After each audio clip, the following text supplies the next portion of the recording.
Bloodstorm.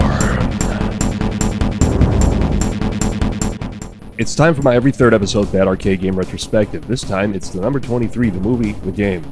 Basically, you're given two numbers and you have to come up with ridiculous and convoluted ways in which the two digits end up being 23. If you win, which always happens, you get a copy of the DVD, which isn't a prize because the movie sucked and no one bought it, so they're giving it away through the arcade machines. There, done. See you next week. Fine. I'll find a real arcade game. Well, if Time Killers didn't have enough gore for you, then let's get into Bloodstorm. This game had it all. Blood and gore and, fighting, and that pretty much covers it. Back in the day, I saw many magazine ads showing this game, but I never got to play it until a friend of mine finished his at-home arcade cabinet that was run by some multiple arcade machine emulator, whose name escapes me at the time. I wasn't expecting to be blown away by this title, and I wasn't.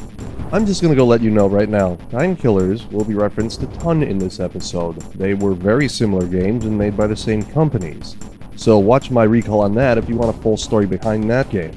But here we go into the realm of limb hacking and successful bar golf games known as Incredible Technologies and Strata again. Bloodstorm, as its name suggests, has no hostility whatsoever. It's really just a competition to see who can be the nicest combatant and lead the biggest parade at the end of the game. If only. That might be worth a quarter just for a laugh, but Bloodstorm will rip you off along with your arms, legs, and head. There it is, the big glaring difference between Time Killers and Bloodstorm. You can rip off a person's legs now.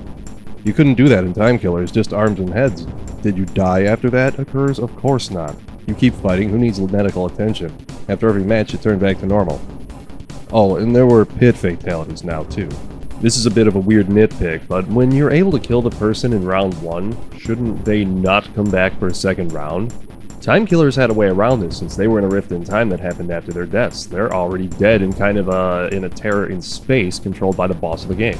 So in effect, after the person is killed in round 1 in some gory fashion, in the Time Killers universe, they could theoretically go back in time and bring them back for round 2. It makes a little sense, right? In Bloodstorm, it's people from different regions fighting for world domination, and there's no explanation as to why they can come back for round 2 after getting mutilated in round 1. At least every Mortal Kombat waited until the end of both rounds before it was fatality time. I gotta stop referencing Mortal Kombat. So without time manipulation, they just reappear and get killed again. With that kind of power, why fight? Immortality is a real thing in the world of Bloodstorm. The story has to do with the fact that this is an unstable world and the Emperor of the whole thing gets assassinated. Might I add, he gets assassinated in a much more tame way than the players get killed, yet no unexplained round 2 for him.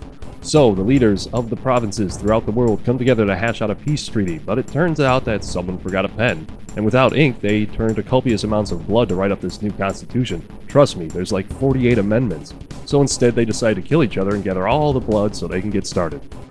Of course, I made most of that up, but it's better than the actual plot where they enter into an ancient tournament and blah blah blah hack/kill.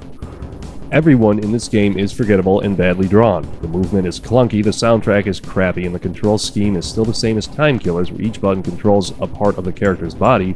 Oh, but now there's a block button instead of pressing back. This game was called a Mortal Kombat killer back in the day.